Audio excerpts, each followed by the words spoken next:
Hi everybody, Melissa here from CloudMom.com. Answering a question today from a viewer, Nathan, who's written in on Facebook and is asking the following. How would you discipline your toddler in public if he was acting up? Great question, and I've been there many times, and I've been there very recently with a child who is no longer a toddler. This is a really, really tough thing for parents. I mean, let's face it. First of all, it's embarrassing. It's just embarrassing. And the problem is that when you're in a public setting, your child is acting really poorly, or what appears to be poorly, you feel embarrassed. It can make you feel even more angry and more frustrated, and it can affect how you would otherwise discipline them. It's very, very tough.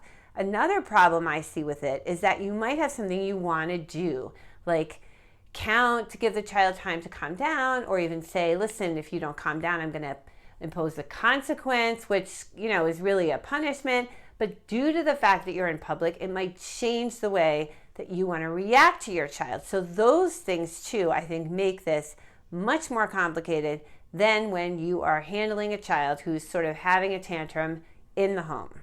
So I guess here's really where I'm coming out on this, and I don't know it's the way I would have done 10 years ago. But at this point, I feel like when I see a parent in public handling a child who's really, really melting down, my heart goes out to that parent. And it would never, ever cross my mind that they weren't doing a good job, or they weren't a good parent, or the kid was a bad kid. Nothing. I would think, you know what? That kid's really tired. That kid's had too much sugar. That kid's just fed up with something. And I would never blame the parent.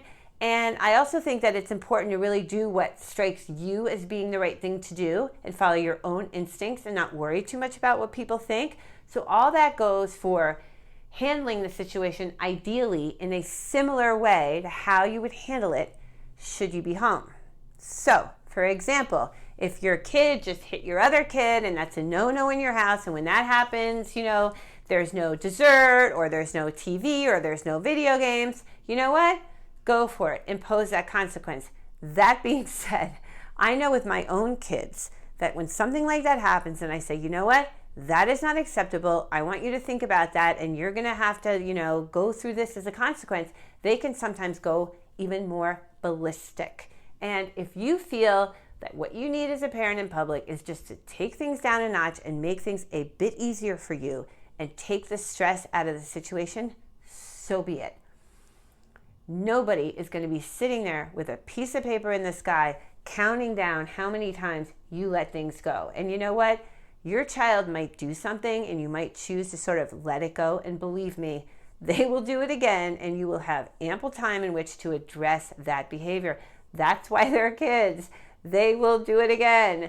You can count on it. So just to sum up, I would say the following. Number one, shut out everybody else and don't worry about what they think. Number two, if you can, try to be consistent with the way you would handle the situation so that when you're in public, you're handling it somewhat akin to how you would handle it were you at home. But number three, if the situation is really heated and you feel like you just need to calm things down by letting something go or by choosing to talk to your child about it later, fine. You're doing a great job. We've all been there. Everybody's been there. Don't sweat it. Just get through it, and you will have ample time to address the behavior in the future. That is my advice. I hope it's helpful. Thank you so much for trusting me with your questions. It means so much to me. I'm so thrilled that you wrote in. I really, really appreciate it. Hope you have a terrific day, and I will see you next time on CloudMom.